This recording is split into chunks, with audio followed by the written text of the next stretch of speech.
Som. Meus irmãos, graça e paz a todos. Vamos abrir Romanos 8 e vamos ler do verso 1 ao verso 17. Esse será o nosso texto nessa ocasião.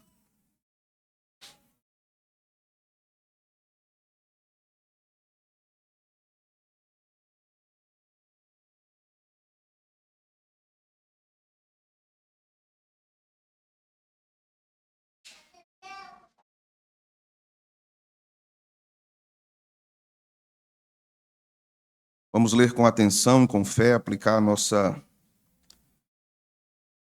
atenção a esse texto. Agora, pois, já nenhuma condenação há para os que estão em Cristo Jesus, porque a lei do Espírito da vida em Cristo Jesus te livrou da lei do pecado e da morte. Porquanto o que fora impossível à lei, no que estava enferma pela carne, isso fez Deus, enviando o seu próprio Filho, em semelhança de carne pecaminosa, e no tocante ao pecado, e com efeito condenou Deus na carne o pecado, a fim de que o preceito da lei se cumprisse em nós, que não andamos segundo a carne, mas segundo o Espírito. Porque os que se inclinam para a carne cogitam das coisas da carne, mas os que se inclinam para o Espírito, das coisas do Espírito.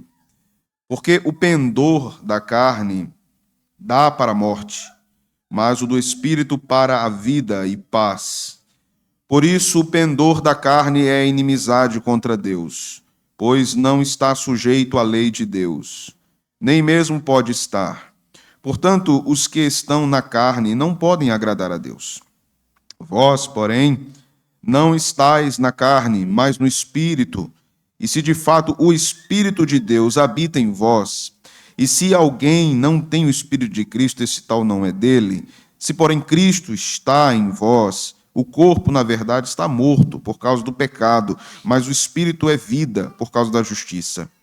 Se habita em vós o Espírito daquele que ressuscitou a Jesus dentre os mortos, esse mesmo que ressuscitou a Cristo Jesus dentre os mortos, vivificará também o vosso corpo mortal, por meio do seu Espírito que em vós habita. Assim, pois, irmãos, somos devedores, não à carne, como se constrangidos a viver segundo a carne, porque se viverdes segundo a carne, caminhais para a morte. Mas se pelo Espírito mortificardes os feitos do corpo, certamente vivereis. Pois todos os que são guiados pelo Espírito de Deus são filhos de Deus. Porque não recebestes o espírito de escravidão, para viverdes outra vez atemorizados, mas recebestes o espírito de adoção, baseados no qual clamamos, Abba, Pai. O próprio Espírito testifica com o nosso espírito que somos filhos de Deus. Ora, se somos filhos, somos também herdeiros, herdeiros de Deus e co-herdeiros com Cristo. Se com ele sofremos, também com ele seremos glorificados. Amém. Vamos orar. Senhor, esta é a tua palavra que foi lida e será pregada. Pedimos que mais uma vez nesta noite o Senhor abençoe o seu povo, que o Senhor alimente a congregação, que o teu Espírito venha a nós com este meio de graça, penetrando os corações, iluminando o entendimento, convertendo-nos a ti dia após dia, como disse o profeta, converte-nos a ti, Senhor, e seremos convertidos, salvando vidas, nos ensinando profundamente sobre a mentalidade do Espírito, sobre o que o texto nos ensina, nos instrui, nos convoca a meditarmos. Somos puxados pelo texto, atraídos pelo texto, para aprofundarmos o nosso entendimento das grandes operações do Espírito Santo na igreja, no povo que o Senhor salva.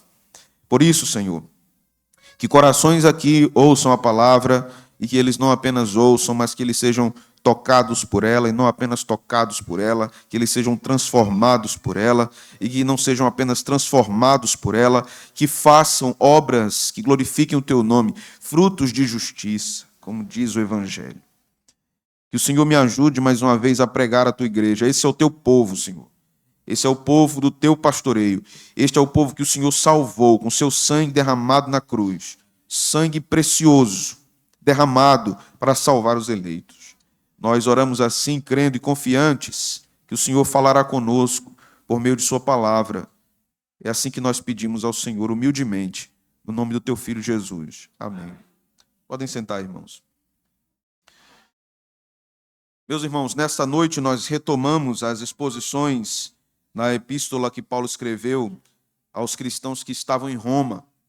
Nesta ocasião começaremos um exame do capítulo 8. Este é um grande capítulo no livro de Romanos. Na verdade, este é um importante capítulo no Novo Testamento.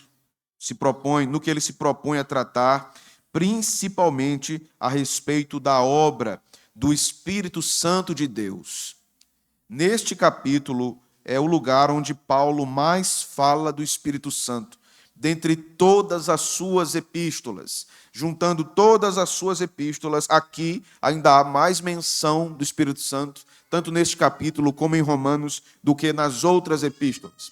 Há muitas coisas que estão contidas aqui que nós vamos encontrar em Efésios. Há muitas coisas que estão contidas aqui que nós vamos encontrar em Gálatas. Mas o que temos aqui, de fato, é uma organização do pensamento de Paulo a respeito da obra do Espírito Santo. Então, se nós fôssemos dar um título a essa porção, do verso 1 ao verso 17, seria o Espírito Santo e as bênçãos da nova aliança. Aqui Paulo vai nos mostrar 6 bênçãos da nova aliança. Ele não encerra este assunto nesta porção, mas a partir do versículo 18, que nós vamos ver na semana que vem, ele ainda falará de mais uma bênção, que é a respeito das glórias do cristão no sofrimento. Mas nesta ocasião, nós iremos tratar sobre 6 bênçãos. No verso 1, sobre a justificação. No verso 2 ao 8º, verso 12 e 13, sobre a obediência. No verso de número 9 e 10, sobre a habitação do Espírito Santo. No verso 11, sobre a ressurreição. No verso 14 a 16, sobre a adoção. E, por último, no verso 17, sobre a herança que nos foi dada por meio da obra do Senhor. Na segunda parte do capítulo 8, que nós vamos ver na próxima semana, dos versos 18 a 30, Paulo acrescenta, como eu disse, mais informações sobre as operações do Espírito Santo. Mas ainda precisamos entender algumas coisas sobre os antecedentes históricos do que Paulo vai tratar aqui, principalmente no versículo 15. Observe aí comigo o versículo 15 desse capítulo.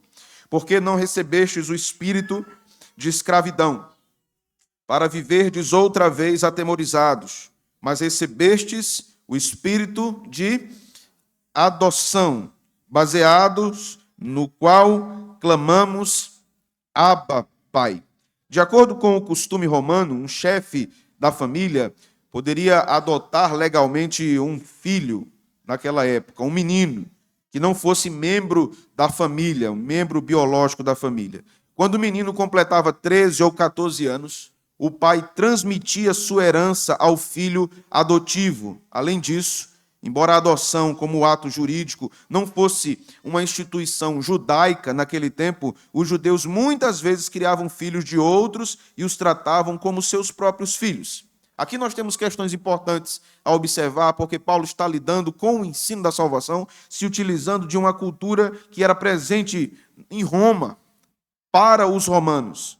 Mas é importante aqui nós enfatizarmos que Paulo não trata apenas do assunto da adoção, olhando para a cultura romana, mas ele olha para Israel. Israel foi adotado como filho de Deus no Antigo Testamento. Nós vamos observar isso em Êxodo 4, 22, Jeremias 3, 19, 31, 9, Oséias 11, 1. Paulo está desenvolvendo uma teologia que já estava presente na Antiga Aliança. Então é possível dizermos que esses são os antecedentes históricos para Paulo tratar da igreja como filhos adotivos. No capítulo 7, que nós expomos vários sermões no capítulo 7, nós observamos ali também coisas importantes a respeito da lei e dos seus sinônimos. Mas, veja só, No capítulo 7, a lei e seus sinônimos aparecem 31 vezes. Mas temos apenas uma menção ao Espírito Santo. Volte para o capítulo 7 e veja o versículo de número 6. O texto vai dizer: agora, porém, libertados da lei, estamos mortos para aquilo a que estávamos sujeitos, de modo que servimos em novidade de espírito e não na caducidade da letra. Essa novidade de espírito é uma operação do Espírito Santo na vida dos crentes. Alguns estudiosos dizem, e com razão, que o capítulo 8 de Romanos é a grande catedral levantada por Paulo com respeito ao assunto Espírito Santo.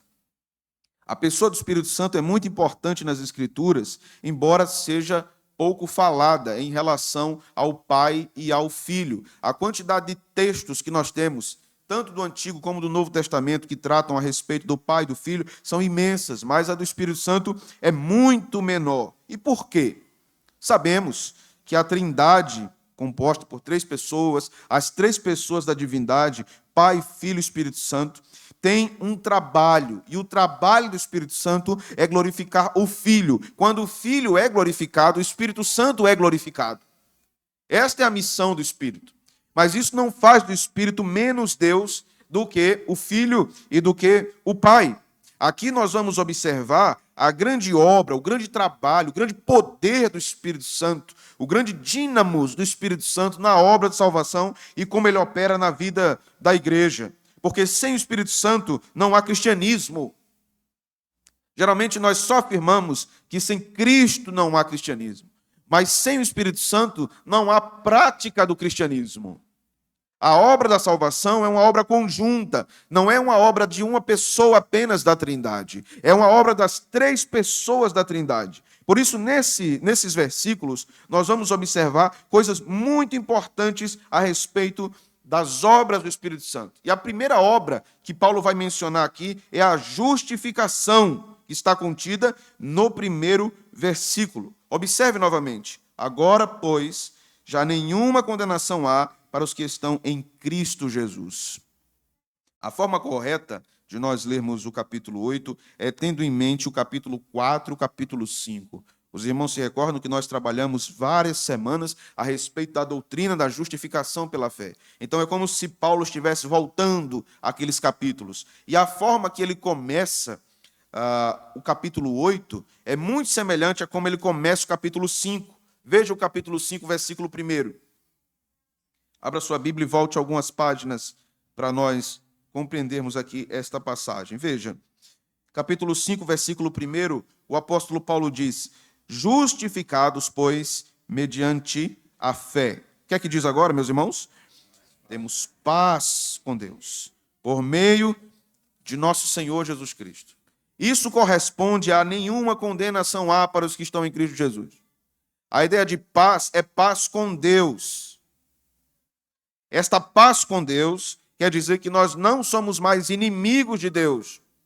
Quer dizer que agora há um estado de reconciliação entre o pecador e Deus. Por isso que quando nós cumprimentamos um irmão dizendo graça e paz, essa paz não se refere ao momento histórico que nós estamos vivendo, porque nós podemos estar no inferno, metaforicamente falando. Esta saudação significa que nós somos alcançados pela paz com Deus. Muitas vezes temos paz com Deus, mas não temos paz com outros. Às vezes não é possível ter paz com outro. O mesmo apóstolo disse que no que depender de vós, tende paz. No que depender de vós. Nem sempre depende de nós. Mas quando nós olhamos para o versículo 1 do capítulo 8, Paulo começa com esse advérbio. Agora, indica que a era vindoura chegou com a vinda de Cristo e do Espírito Santo. A justificação, portanto, é escatológica. Ela avisa o seu cumprimento perfeito na glorificação, na volta de Jesus. Ela é forense. Deus declara o pecador justificado. Agora ele está em paz com Deus. Então, Paulo abre esse capítulo fazendo uma abertura maravilhosa, como um grande espetáculo da obra do Espírito Santo na vida da igreja. nenhuma condenação há para os que estão em Cristo Jesus. Isso quer dizer, em termos práticos também para nós, que uma vez que nós fomos alcançados por Deus, alcançados pelo Evangelho, nada pode nos condenar.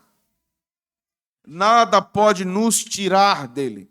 Nada pode nos fazer perder a salvação. Paulo trata mais à frente sobre este assunto novamente. Veja, no capítulo 8, versículo de número 31, o apóstolo vai dizer: que diremos, pois, à vista dessas coisas? Se Deus é por nós, quem será contra nós? Aquele que não poupou o seu próprio filho, antes por todos nós o entregou, porventura não nos dará graciosamente com ele todas as coisas? Quem tentará acusação contra os eleitos de Deus? É Deus quem os justifica. Quem os condenará? É Cristo Jesus que morreu, ou antes quem ressuscitou, o qual está à direita de Deus e intercede por nós. Quem nos separará do amor de Cristo? Tribulação, angústia ou perseguição, fome, nudez, perigo ou espada. Como está escrito: por amor de ti somos entregues à morte o dia todo. Fomos considerados como ovelhas para o matadouro. Em todas estas coisas, porém, somos mais do que vencedores, por meio daquele que nos amou. Cristo. Nada pode nos tirar Cristo. Nada pode arrancar de nós o que recebemos de Cristo. O dom maior. Nós observamos muitas vezes, em muitos contextos no nosso país, muitas igrejas, muitas denominações, muitos eventos, com o título mais ou menos assim: em busca do Espírito Santo. Congressos, conferências, tentando entender mais ou buscar mais dons espirituais. Curiosamente, esses lugares são os lugares onde mais o Espírito Santo é envergonhado. Onde há mais problemas morais, onde há mais desvio de dinheiro, onde há mais falta de santidade. Esses lugares são verdadeiramente lugares ou eventos em que o Espírito Santo não está e não tem nenhum compromisso com aquilo. Muitos crentes, ou até mesmo aqueles antigos da igreja de Corinto, vivem buscando dons, ou falando sobre dons, ou ansiando dons, ou criticando igrejas que não dão ênfase a dons.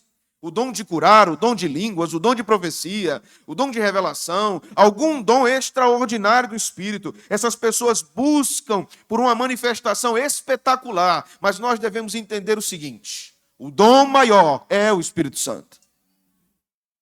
Ele é o que nós mais precisamos.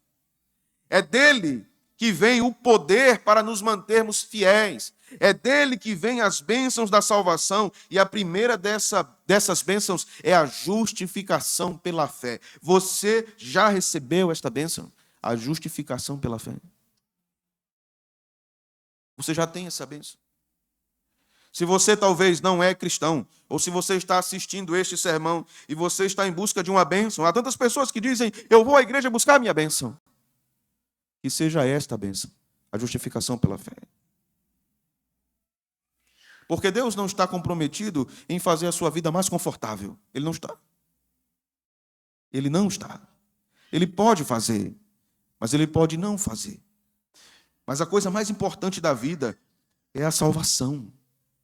E é o Espírito Santo que fornece isso ao homem. A justificação, como nós temos visto durante todos esses meses em Romanos, é a porta de entrada para outras bênçãos do Espírito Santo.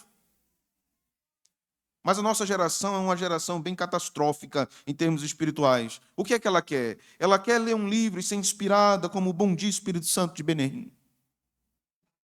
O povo quer acordar, abrir a janela e dar bom dia ao Espírito Santo. E acha que isso é uma relação com o Espírito Santo. Bom dia, Espírito Santo. Eu era jovem, estava no acampamento de jovens, e todos os jovens levantaram de manhã cedo e começaram a dar bom dia ao Espírito Santo. E me disseram: você não vai dar bom dia ao Espírito Santo, não? Eu disse: é a primeira vez que eu vejo isso. Mas eu não preciso dar bom dia ao Espírito Santo, ele está comigo sempre. O Espírito de Deus habita nos crentes. E o nosso privilégio é muito maior e superior aos crentes da antiga aliança. O Espírito Santo estava presente na antiga aliança. Ele estava em relacionamento com os crentes da antiga aliança, mas não como é conosco, irmãos. Porque conosco o que aconteceu foi o que disse Joel, foi derramado o Espírito. Nós temos mais a presença do Espírito do que os crentes do Antigo Testamento. Já pensou? Mais do que Abraão, mais do que Isaac, mais do que Jacó. Mais do que esses grandes homens e mulheres da antiga aliança. Mais do que a profetisa Ana, mais do que Isabel. O Espírito Santo foi derramado sobre nós abundantemente. E essa é uma grande bênção sobre a igreja. Observe agora do verso 2 até o verso de número 4. Veja bem, porque a lei do Espírito da vida em Cristo Jesus te livrou da lei do pecado e da morte. Porque o que fora impossível à lei, no que estava enferma pela carne, isso fez Deus, enviando o seu próprio Filho em semelhança de carne pecaminosa. E no tocante ao pecado, e com efeito, condenou Deus a carne, o pecado, na carne o pecado, a fim de que o preceito da lei se cumprisse em nós, que não andamos segundo a carne, mas segundo o Espírito. Complicado, né? Essa passagem, né? Difícil. Mas vamos lá. Do versículo 2 ao versículo 4, nós temos o ensino sobre a libertação da lei. Porque é a lei que condena. A lei de Moisés é dada para condenação. Isso não faz da lei pecaminosa. A lei é santa, justa e boa. Mas o papel da lei é denunciar o pecado do homem, e como o homem não consegue redimir-se desse pecado, a lei então condena o pecador. Isso ainda está ligado ao fato de que não estamos mais sob essa condenação. A lei não pode nos condenar uma vez que fomos justificados pela fé. Então a lei não tem mais sobre nós o poder de condenar. Fomos libertados da lei do pecado e da morte. E esta é a lei de Moisés, que acentua quem somos nós, que demonstra quem somos nós. Depois nós vamos ter aqui uma importante menção de Paulo sobre a lei do Espírito de vida. Que lei é essa? Essa é a lei do Espírito Santo. É o poder dado pelo Espírito Santo a todos os justificados para obedecer à vontade de Deus. Esta é a lei do Espírito de vida. Eu fico com John Stott, que dizia que a lei do Espírito de vida é o Evangelho, inicialmente. Quando Paulo fala aqui que nós recebemos a lei do Espírito de vida, é que nós recebemos o Evangelho. E o Evangelho, sendo instrumentalizado pela própria obra do Espírito, promove em nós santificação, novidade de vida, para podermos obedecer o que Deus diz em sua palavra. Então, a primeira lei, a lei da condenação, a Torá. A segunda lei, a lei do Espírito de vida, o Evangelho. Isso nos explica melhor o versículo 3, veja. Porque o que fora impossível à lei, no que estava enferma pela carne, isso fez Deus, enviando o seu próprio Filho, em semelhança de carne pecaminosa. Observe como Paulo é bem específico no uso das palavras. Paulo não joga palavras. Cada palavra do apóstolo Paulo é de grande importância. Quando ele menciona aqui o filho, o seu filho em semelhança de carne pecaminosa. Nem semelhança de carne apenas, nem semelhança pecaminosa apenas. Semelhança de carne pecaminosa. Ele não tinha carne pecaminosa. Era semelhante à carne pecaminosa. Ele encarnou. Paulo está tratando da encarnação do Filho de Deus. E no tocante ao pecado, e com efeito condenou Deus na carne o pecado. Na carne de quem? De Cristo. O pecado deveria ser condenado pelo que a lei denunciava. E Deus aplicou a lei condenatória a Cristo, nos livrando desta condenação, que Cristo recebe por nós. A condenação era para nós. Nós éramos dignos de condenação. A lei nos acusava e nos condenava. Cristo, na sua carne, em semelhança da nossa carne pecaminosa, recebe a condenação para nos livrar da condenação. Por isso, agora, pois, já não há condenação para os que estão em Cristo Jesus. Porque Cristo foi condenado por você, por mim. Aquela condenação era para nós, não para ele. Ele tomou sobre si a fúria da ira do Todo-Poderoso para nos livrar da condenação e nos abençoar com toda a sorte de bênçãos espirituais nas regiões celestiais em Cristo, como nós temos visto em Efésios, nas quintas-feiras. Então, no versículo 4, o apóstolo Paulo vai nos dizer: a fim de que o preceito da lei se cumprisse em nós. Como o preceito da lei pode se cumprir em nós? Cristo cumpriu. O Espírito Santo agora nos dá poder, por meio do Evangelho e da vida transformada pelo Evangelho, a nos relacionarmos com a lei moral de Deus, a fim de que o preceito da lei se cumprisse em nós, que não andamos segundo a carne, mas segundo o Espírito. O Espírito aqui não é o nosso Espírito, é o Espírito Santo. Nós andamos segundo o Espírito Santo. E aqui nós chegamos a uma parte importante, a partir do versículo 5. Porque Paulo vai tratar agora da mentalidade. Uma vez justificados, uma vez alcançados pelo Evangelho e agora debaixo da lei do Espírito de vida, nós devemos ter a mentalidade transformada. E Paulo vai nos ensinar claramente aqui o seguinte: ou é crente ou não é. Não tem meio crente. Não tem crente Raimundo. Um pé na igreja e outro no mundo. Não tem amigo do Evangelho que não é regenerado. Não tem. Não, fulano é amigo do Evangelho. Ele não é crente ainda, mas é um amigo do Evangelho. Não existe amigo do Evangelho. Ou você tem a mentalidade do Espírito, ou você tem a mentalidade da carne. Não acontece as duas coisas. Não existe crente carnal.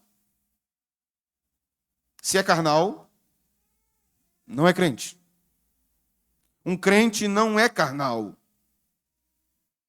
Ele é habitação do Espírito. Paulo vai nos ensinar que ele anda com o Espírito e o Espírito habita nele. Nesse capítulo, ainda nesta porção, ele nos falará mais sobre a habitação do Espírito. Mas observe o verso 5. Porque os que se inclinam para a carne pensam, cogitam das coisas da carne, mas os que se inclinam para o Espírito, para as coisas do Espírito. Verso 6.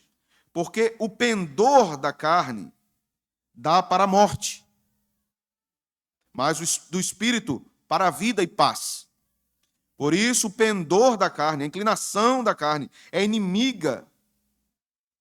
inimizade contra Deus, pois não está sujeito à lei de Deus, nem mesmo pode estar. Portanto, os que estão na carne não podem agradar a Deus. Existe algo mais claro do que isso, meus irmãos? Quem anda inclinado para as coisas carnais deste mundo, para os desejos carnais desse mundo, pensam constantemente nessas coisas carnais. Esses pensamentos governam a sua mente, as suas ações. Há uma inclinação para eles aí. A Bíblia vai dizer que isso é inimizade contra Deus, verso 7. A mentalidade carnal é inimizade contra Deus. E ninguém pode viver numa mentalidade carnal sendo inimigo de Deus e ser salvo. Nenhum inimigo de Deus é salvo, ok? Isso é simples. Nenhum inimigo de Deus é salvo. Os inimigos de Deus andarão com a mentalidade da carne e não com a mentalidade do Espírito.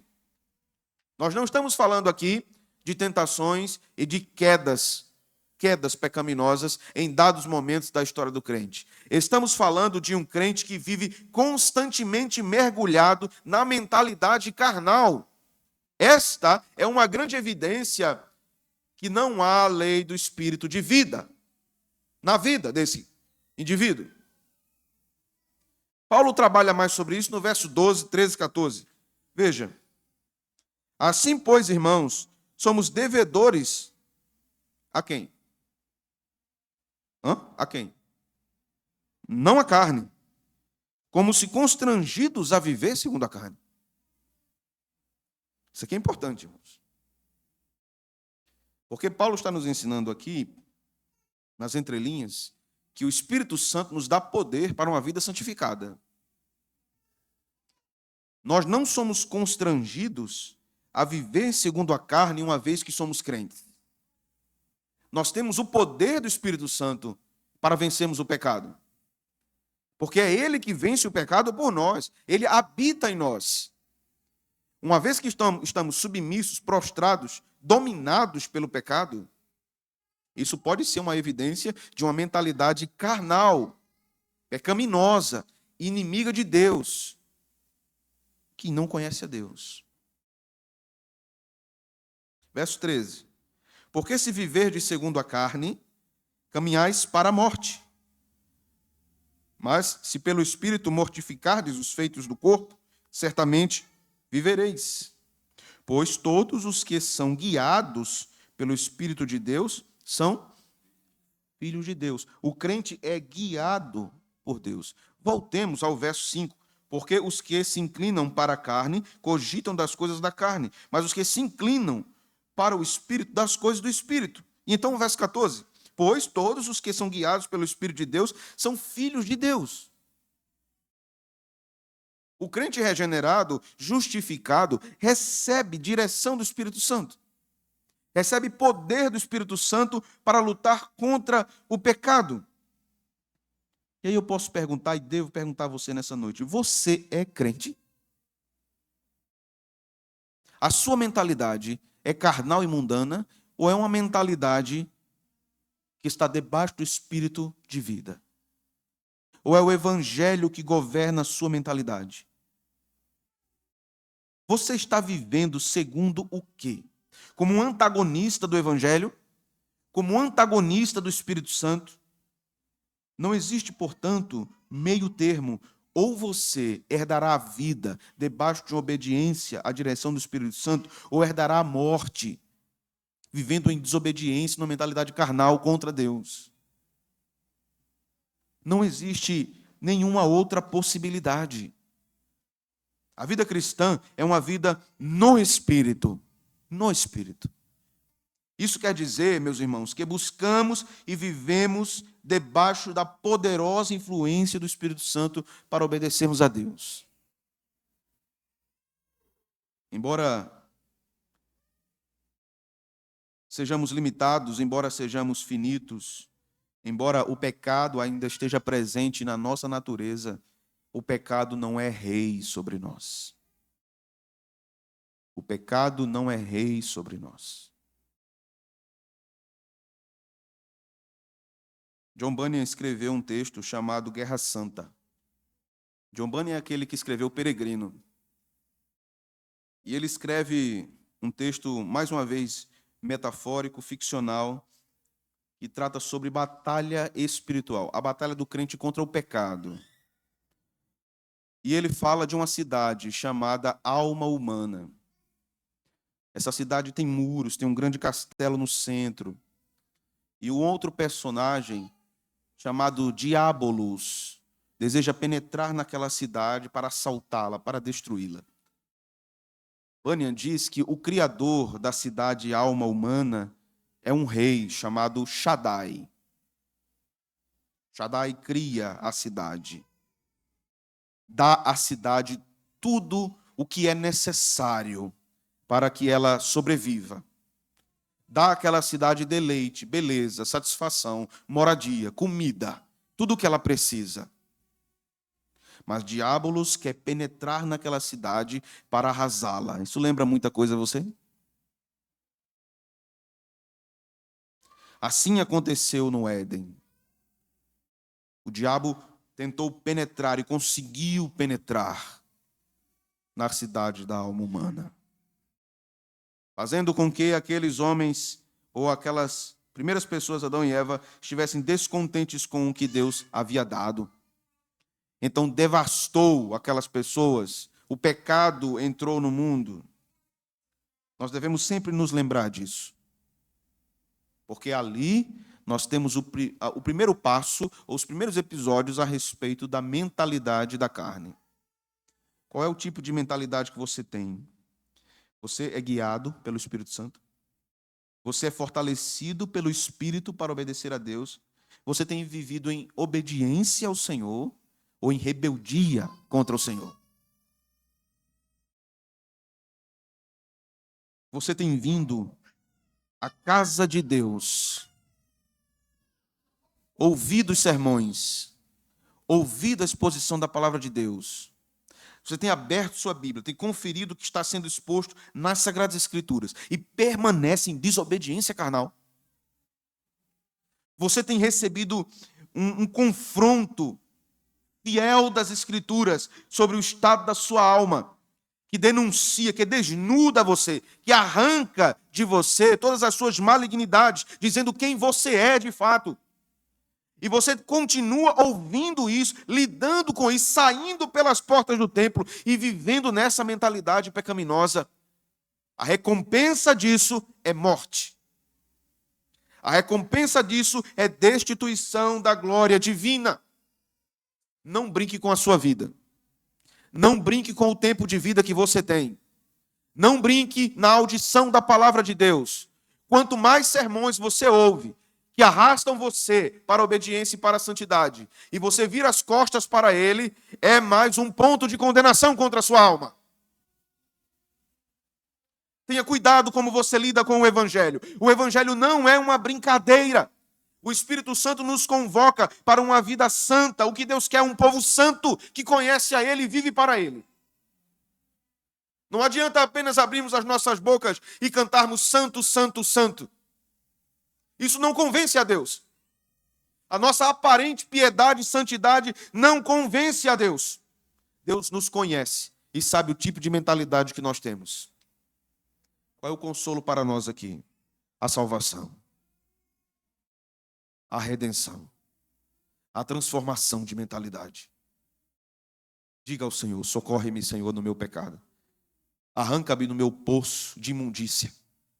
Arranca-me da minha desobediência, Senhor. Arranca-me do meu estado de morte, de lepra espiritual. Tira-me daqui. Salva-me, filho de Davi. Tem misericórdia de mim. A manifestação, a habitação do Espírito Santo promove transformação de vida. Por isso, a vida com o Espírito Santo anseia santificação. Anseia. Não é porque você se arrepiou na pregação que você já é morada dele. Não é porque você chorou que você tem a mente do Espírito. Não. Há muitos que choram e não se arrependem. Há muitos que se emocionam, há muitos que saem impactados, mas a demora é dormir e a passagem de uma noite para outra. Não é isso. O que estamos fazendo aqui, falando aqui, é sobre a libertação do pecado. Isso é a coisa mais importante da sua vida. A libertação do pecado. Não se justifique de nada. Apenas diga: Senhor, eu sou morto. Eu sou morta. Eu não tenho como fazer nada para mudar a minha situação. Eu só preciso que o Senhor venha e me transforme completamente. E me dê anseio pela vida santificada. Vamos progredir um pouco mais.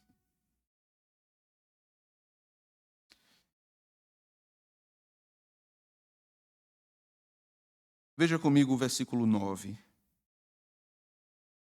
Vós, porém, não estáis na carne, mas no Espírito. Se de fato o Espírito habita em vós. E se alguém não tem o Espírito de Cristo, esse tal não é dele. Alguém tem o Espírito de Cristo quando crê em Cristo. Ele é batizado com o Espírito Santo. quando crê em Cristo. Quem não tem o Espírito não tem Cristo. Por isso eu disse que não há cristianismo sem o Espírito. Nós cremos no Espírito Santo. Amém, irmãos? Alguns dizem por aí, os reformados não creem no Espírito Santo. Paulo é chamado de o teólogo do Espírito Santo. João Calvino era chamado de o teólogo do Espírito Santo. A verdadeira igreja cristã é a igreja que existe por causa da obra do Espírito Santo. Não há igreja sem o Espírito Santo. É Ele que faz isso. Se você, se eu não temos o Espírito dele, não temos Cristo, não temos o Evangelho. Mas se temos o Espírito, Ele nos conduz. Ele nos dirige. Ele nos dá sabedoria para viver. Ele nos amadurece. Veja o verso 10. Se, porém, Cristo está em vós, o corpo, na verdade, está morto por causa do pecado. Haverá morte no nosso corpo.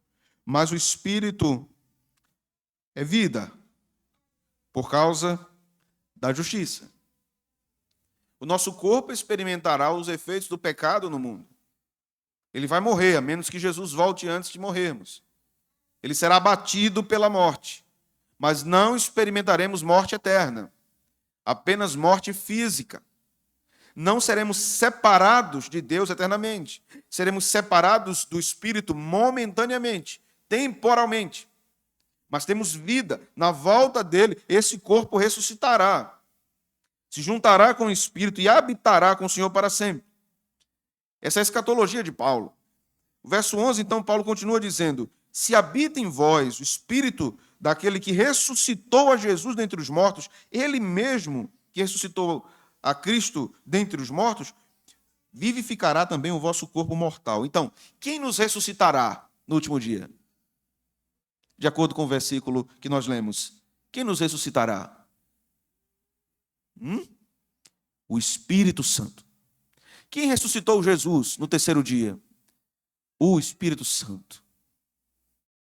Você observa como ele é importante. Observa como a obra dele é importante. Ele não apenas traz a salvação a nós, ele completa essa salvação, nos erguendo dos mortos. É ele que vai gerar poder no nosso corpo para que ele se levante da cova. É ele que vai gerar poder para que nossa alma encontre-se com o nosso corpo. É ele que vai transformar o nosso corpo em um corpo glorificado. Todas essas obras são obras do Espírito Santo. São as bênçãos da salvação do Espírito Santo de Deus. Eu quero fazer uma aplicação aqui. Esses dias eu estava lendo algum autor, que eu não me lembro qual, das dezenas de livros que eu tento ler ao mesmo tempo. Ele dizia o seguinte: quando eu estava no mais profundo abismo da minha depressão, eu fui estudar profundamente a Bíblia. Mas não era apenas uma leitura superficial da Bíblia. Eu não queria fazer apenas uma leitura devocional da Bíblia. Eu queria estudar profundamente os ensinos das Escrituras. E dia após dia, mês após mês, eu fui percebendo um poder dentro de mim, restaurando as minhas emoções, juntando os cacos, juntando os ossos secos. E então meu coração foi se enchendo de alegria, de força, de graça, da presença de Deus. E assim eu saí da depressão, ou fui tirado dela, pelo estudo profundo das Escrituras. Os crentes não querem fazer isso mais, meus irmãos. Eles querem coisas rápidas. Eu quero algo rápido, que eu melhore rápido, que eu consiga fazer rápido, que eu vista rápido. Eu quero trânsito livre, porque eu quero chegar rápido. Eu quero fazer uma comida rápida para comer. Eu quero tudo muito rápido. Da mesma forma, esse tipo de cultura da pressa é em relação à vida espiritual. Nós não queremos gastar tempo, ou ganhar, tempo, num estudo mais profundo das Escrituras. Observe qual é a enfermidade que você tem. Você tem Problema na sua coluna? Você tem diabetes? Você tem problemas nos seus olhos? Você tem problema cardíaco? Você tem hipertensão? Tudo isso. O que você está ouvindo aqui não é assim. Vem aqui na frente que eu vou orar para você ser curado agora. Você não vai ouvir isso. Se ele quiser curar, ele vai fazê-lo. Ele pode fazê-lo. Mas o que você está ouvindo aqui hoje é o seguinte: se habita em nós, Primeira Igreja Congregacional de Caruaru, o Espírito daquele que ressuscitou a Jesus dentre os mortos, ele mesmo ressuscitará nosso corpo. E todas essas dores serão dissipadas, vencidas para sempre. Como eu oro para que o Senhor abra o seu entendimento e traga consolação a você diante de uma verdade dessa. Como eu oro para que isso ocupe a tua mente durante vários dias essa semana. Que há uma consolação profunda no Evangelho, não apenas em tempo presente, instantâneo, uma coisa que tem que acontecer imediatamente. Mas essa esperança, essa verdade futura, ela afeta o nosso presente, irmãos. Esses pensamentos voltados para as coisas futuras, prometidas por Deus, afetam o nosso presente. Porque os nossos olhos são desvendados para contemplarmos as coisas fúteis que nos envolvem. As coisas sem sentido, sem riqueza que nos envolvem. E nós estamos mergulhados nisso.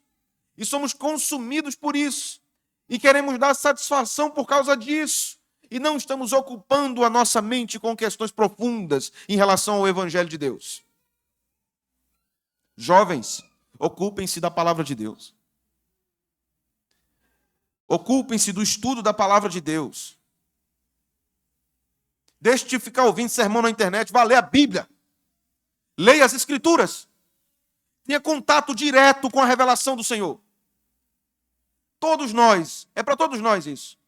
Estamos numa geração que o devocional é ouvir um sermão no YouTube. Nós precisamos voltar às Escrituras, irmãos. Precisamos voltar às leituras devocionais, às orações matinais, ao estudo mais profundo da palavra de Deus, porque é assim que temos consolação. Porque é ali que Deus vai nos alcançar, nos transformar, nos forjar crentes mais parecidos com Jesus. Pare de ocupar o seu tempo em meditações de livros devocionais. Vá para a Bíblia. Vá para a Escritura. Tenha contato com o que Deus disse na Escritura. Porque Deus quer falar diretamente com você na Escritura.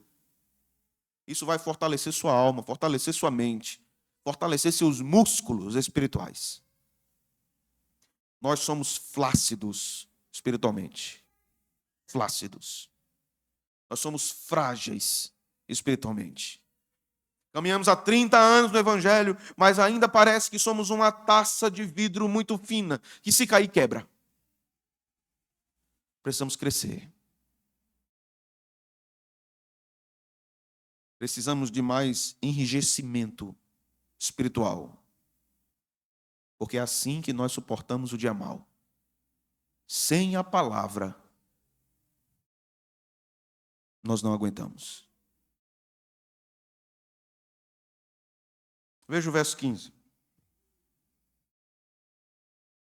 Porque não recebestes o espírito de escravidão, para viverdes outra vez atemorizados, mas recebestes o espírito de adoção, baseados no qual clamamos, Abba, Pai.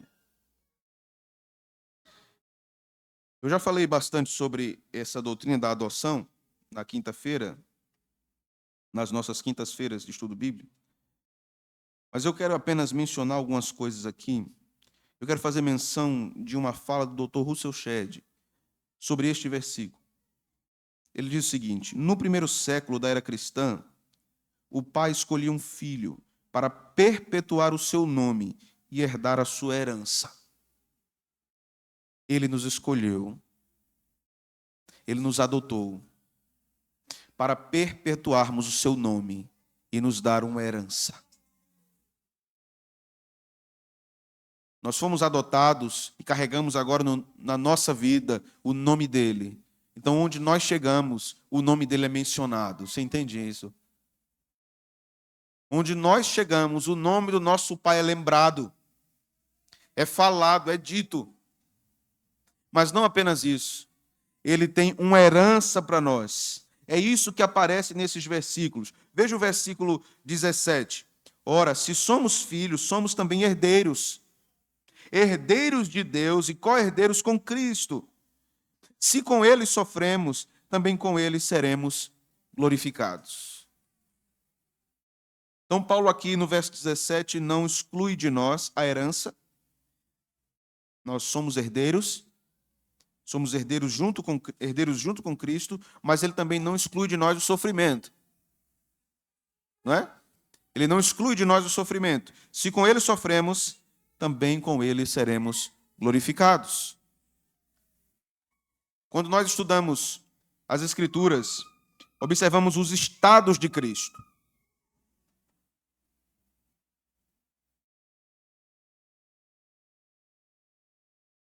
Os estados de Cristo são os estados de humilhação e de exaltação.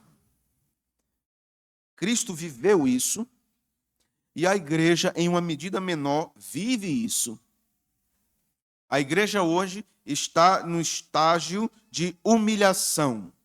É o que nós chamamos de igreja militante. Ela está lutando contra o pecado, lutando contra o mundo, lutando contra os inimigos das nossas almas. Mas a igreja desfrutará também do estado de glória, da glorificação. Para que desfrutemos da glorificação, nós temos que desfrutar da humilhação. Para que desfrutemos da alegria eterna, temos que desfrutar do sofrimento, passarmos pelo sofrimento. E somente sob o poder do Espírito Santo isto é possível. Eu quero caminhar aqui para o fim, mas eu quero ler com vocês o versículo 16. O próprio Espírito testifica com o nosso espírito que somos filhos de Deus. Há um testemunho do Espírito Santo no coração do crente. O Espírito Santo prega ao coração do crente e diz ao coração do crente: você é meu, você me pertence, você é filho. Esse é um testemunho poderoso do Espírito Santo. Nenhum pregador pode fazer isso. Somente o Espírito Santo pode fazer isso. E esse testemunho é forte, esse testemunho é poderoso, esse testemunho é verdadeiro, meus irmãos. Esse é o Espírito que em nós habita. Esse é o Espírito que fez de nós templo e morada. Ele habita em nós. Preciso ir para algumas aplicações finais com vocês. Em primeiro lugar, nós não somos mais escravos, mas como vimos no capítulo 6, podemos nos pôr debaixo de uma escravidão voluntária, e não é isso que Deus quer de nós. Não podemos voltar à lama. Não podemos voltar ao fosso do pecado. Tenha cuidado em obedecer à direção do Espírito Santo. Ouça o Espírito Santo. Obedeça o Espírito Santo. Por sua palavra, é a forma que ele fala. Porque foi ele que inspirou a palavra. É ele, a boca de Deus, por meio da palavra, para nos ensinar a vontade do Todo-Poderoso. Não permaneça em desobediência ao Espírito Santo. Não permaneça em constante teimosia contra o que o Espírito Santo tem falado com você por meio das Escrituras. Obedeça, não negocie. Por mais que venha a doer, por mais que venha lhe ferir, por mais que venha trazer a você prejuízos nessa vida, obedeça ao Espírito Santo. Isso é ganho máximo. Isso é ganho máximo. Não obedeça a sua carne. Não obedeça aos seus desejos pecaminosos. Obedeça o Espírito Santo. Ore pedindo iluminação do Santo Espírito para a sua vida. Segundo lugar, nós já recebemos uma gloriosa herança por meio de Jesus. Já temos o dom maior, que é o Espírito Santo que habita em nós, e ele nos prepara para tomarmos posse dessa herança eterna que nos aguarda. Isso deve nos alegrar a alma e animar nossa caminhada cristã. Ele nos fortalece. Se nós chegamos desanimados, talvez, nesse culto, ouça isso, ele nos fortalece. Se nós chegamos feridos, abatidos, entristecidos, ouça isso, ele nos fortalece. Ele é o dom maior, ele é a maior bênção que nós temos na nossa vida. Sem ele, nada tem sentido. Sem ele, não temos alegria, de fato, de caminharmos. Muito menos alegria de vivermos. É o Espírito Santo que nos concede clareza na grande bênção, para contemplarmos a grande bênção que o Senhor tem nos dado. Ele é a grande bênção que o Senhor tem nos dado. Conhecer mais da obra do Espírito Santo é necessário e é urgente para a igreja cristã, de modo geral. O Espírito Santo, como alguém já disse, é a pessoa esquecida da Trindade. Mas é uma pessoa que trabalha constantemente para a edificação do povo de Deus. Quando Cristo é glorificado, o povo é edificado, o Espírito Santo é glorificado nisso. Nessa parte que estudamos hoje, vimos a importância de conhecermos o Espírito de Deus. Então, meditemos nisso, irmãos. Oremos pedindo iluminação para aprofundarmos mais o nosso conhecimento sobre a obra do Espírito Santo. Se você não é um cristão convicto, peça a Deus, faça de mim morada do teu Espírito, Senhor. Habita em mim, Senhor, no meu coração, de hoje para a eternidade. Amém. Vamos orar? Ó Senhor, Deus de misericórdia e de graça, que nos ensina o evangelho poderoso da graça de Deus, que nos dá o seu Espírito Santo, dom maravilhoso, pessoa bendita da Trindade, Espírito de Cristo, porque onde Ele está, Cristo está. Onde Ele opera, Cristo está operando. Onde Ele santifica, Cristo está santificando. Onde Ele fala, Cristo está falando. Ó Senhor, o salmista orou assim: não retire de mim o teu Espírito. Como é triste uma vida sem o Espírito. Como é triste uma vida que não se deleita em Deus, nas coisas divinas, que não se deleita no banquete da palavra, na mesa posta para nós, diante dos nossos inimigos, para alimentar-nos, para fortalecer-nos, para alegrar-nos o coração. Dá-nos esta alegria constante, Senhor, a alegria que Paulo fala de alegria do Espírito Santo, vinda dele para nós. Abençoa a nossa igreja, Senhor. Abençoa nosso povo. Eu quero te pedir nesta noite, pela vida de Miqueias, por esta cirurgia que ocorrerá amanhã, pela necessidade de sangue. Tenha misericórdia, Senhor, que tudo ocorra para o bem dele. Fortalece, Senhor, nossos irmãos Oswaldo e Rilvânia. Coração confiante, mas ao mesmo tempo com temores, com medo. Eles precisam das nossas orações, precisam da nossa compaixão, precisam das nossas palavras de fortalecimento, de comunhão.